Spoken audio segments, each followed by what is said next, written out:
আজি আমি আমাৰ বড়ো জনগোষ্ঠীৰ যি কলা সংস্কৃতি প্ৰথমবাৰৰ কাৰণে দেশৰ ৰাজধানী নতুন দিল্লীত 26 জানুৱাৰী 15 আগষ্ট তথা অন্যান্য দিনত বড়ো জনগোষ্ঠীৰ যি সংস্কৃতি নৃত্য সংস্কৃতি তেওঁলোকে প্ৰদৰ্শন কৰিছিলে 1955 পৰা আৰম্ভ কৰি 1986 লৈকে আমি এটা ফাৰ্ষ্ট ফেজৰ যিসকলে শিল্পী বাদ্যবাজক লগতে নাচনী তেখেতসকলক আমি বিটিআৰ চৰকাৰৰ সাংস্কৃতিক বিভাগৰ পৰা আজি তেখেতসকলক ফেলিচাইট কৰিছো 1955 বহুত কিটা আমাৰ শিল্পীসকলে স্বৰ্গগামী হৈছে তথাপিও আমি তেখেতসকলৰ পৰিয়ালক মাতি পেলে সম্বৰ্ধনা জনোৱা হৈছে লগতে তেখেতসকলক আমাৰ বিটিআৰ চৰকাৰৰ পৰা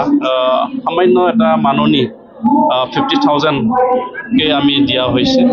আৰু সেই কাৰ্যসূচী কৰিবলৈ পাই আমি নিশ্চয় আনন্দিত হৈছো তাৰ কাৰণে আমি বিটিআৰ প্ৰধান শ্ৰীযুত প্ৰমোদ বড়ো ডাঙৰীয়া তেখেতক অশেষ ধন্যবাদ যাচিব লাগিব আমি আৰু আজিৰ কাৰ্যসূচীত আমাৰ অসমৰ সন্মানীয় কেবিনেট মন্ত্ৰী শ্ৰীযুত বুৰঞ্জিত দাস ডাঙৰীয়া উপস্থিত থাকিল আৰু তেখেতে থাকি আজিৰ কাৰ্যসূচী অলংকৃত কৰিছে তেখেতক মই ধন্যবাদ যাচিছো আৰু যিসকল 86ৰ পিছত এটা সেকেন্ড ফেজ আমি আগন্তুক দিনত তেখেতসকলক আমি সম্বৰ্ধনা জনাম কাৰণ 86ৰ পিছতো বহুত শিল্পী আমাৰ নৃত্য বা আমাৰ কালচাৰটো আমাৰ সংস্কৃতিটো সকল ভাৰত বুলি নহয় বিশ্ব দৰবাৰত তেওঁলোকে প্ৰতিষ্ঠা কৰিবলৈ সক্ষম হৈছে তেখেতসকলকো আমি সেকেন্ড ফেজত তেখেতসকলকো আমি সম্বৰ্ধনা জনোৱাৰ কাৰণে কাৰ্যসূচী ৰাখা হ'ব আৰু আজি আমাৰ বিটিআৰ চিফ শ্ৰীযুত প্ৰমোদ বড়ো ডাঙৰীয়া মহোদয়ে এটা খুব ভাল কথা উল্লেখ কৰিছে বা ঘোষণা কৰিছে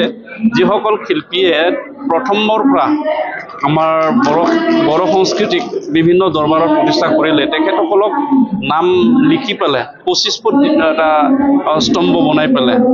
এই আমাৰ কোকৰাঝাৰত থকা বডোফা কালচাৰেল কমপ্লেক্সতে এইটো বনোৱাৰ কাৰণে সিদ্ধান্ত লোৱা হৈছে আৰু আমি সেইটো সোনকালে কাম কৰাম আৰু